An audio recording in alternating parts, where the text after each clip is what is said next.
তুমি একেবারে নতুন একটা শহরে গেছো, ঘুরতে, একটু জীবন উপভোগ করতে। আর হঠাৎ এমন কিছু ঘটলো যেটা শুধু তোমার জীবন না, তোমার বিশ্বাস, তোমার সাহস সবকিছুকে নাড়িয়ে দিল। একজন খুন হয়েছে, পুলিশ বলছে তুমিই দোষী, কিন্তু তুমি জানো তুমি নির্দোষ। এখন কি করবে তুমি? পালাবে, নাকি লড়বে, নাকি সত্যিটাকে খুঁজে বের করে প্রমাণ করবে তুমিই ঠিক ছিলে?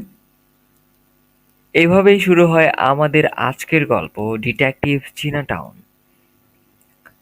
চায়নার ছোট্ট একটা শহর থেকে আসা আমাদের মূল চরিত্র চিংফেং দেখতে একেবারে সাধারণ, একটু গুটগুটে ধরনের বুদ্ধিমান, কিন্তু আত্মবিশ্বাস ঘাটতি আছে। তার মামা তাং রেং ব্যাংককে থাকে, পেশায় ডিটেকটিভ। কিন্তু আসলে উনি ঠিক কতটা ডিটেকটিভ সেটা এই গল্পেই ধরা পড়ে। চিংফেং আসে ব্যাংককে মামার সঙ্গে দেখা করতে।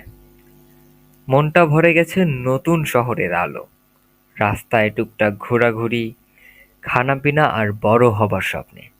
কিন্তু ঠিক তখনই ঘটে সেই ঘটনা যেটা পুরো গল্পটাকে রং বদল করিয়ে দেয়।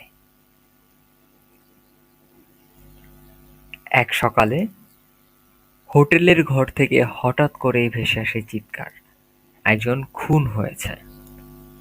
পুলিশ এসে দেখে রুমের রেজিস্ট্রেশনে চিং ফেং এর নাম, হাতে তার ফিঙ্গারপ্রিন্ট, সিসিটিভিতে তার ছবি, সবকিছু। সব প্রমাণ বলছে চিং ফেংই খুনি। চিং ফেং তো একেবারে তার তো কিছুই করার কথা না। সেদিন রাতে মামার সাথে ডিনার করেছে সে, কিন্তু সিসিটিভিতে তেমন বলছে না। পুলিশ তাকে গ্রেফতার করার আগে চিং ফেং পালিয়ে যায়। মামা তাংরেং তখনও পুরো ব্যাপারটা বুঝতে পারেনি, কিন্তু তখন বোঝেন যে নিজের ভাগ্নে খুনের আসামি। তখন তার ডিটেকটিভিটি বোধ জেগে ওঠে। তারা শুরু করে নিজেদের মতো করে তদন্ত। তাংরেং-এর একটাই মন্ত্র, প্রমাণ আগে, যুক্তি পরে। এই কথা বলেই তারা শহরের অলি-গলি ঘোরে, বিভিন্ন সূত্র খুঁজে বের করতে থাকে। খুন হওয়া লোকটা ছিল একটা ড্রাগ চক্রের সঙ্গে জড়িত। তার সঙ্গে ঝামেলা ছিল আরও কয়েকজনের। তাহলে কি চিং ফেংকে ফাঁসানো হয়েছে? গল্পে আসে নানা চরিত্র। চেং ইয়াং একদম প্রো লেভেলের এক ইন্টেলিজেন্ট ডিটেকটিভ, যার সাথে তাং রেং-এর রেষারেষি। চেং সবসময় বলে তাং রেং হচ্ছে একটা চলন্ত ভুল।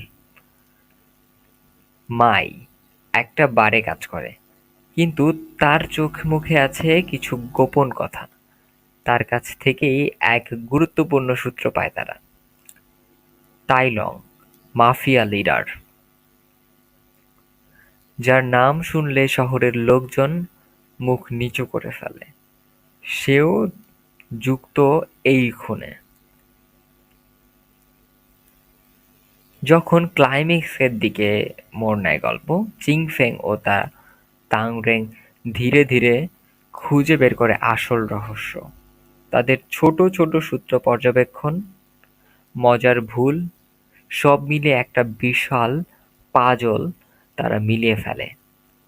শেষে প্রমাণ হয় চিং ফেং নির্দোষ।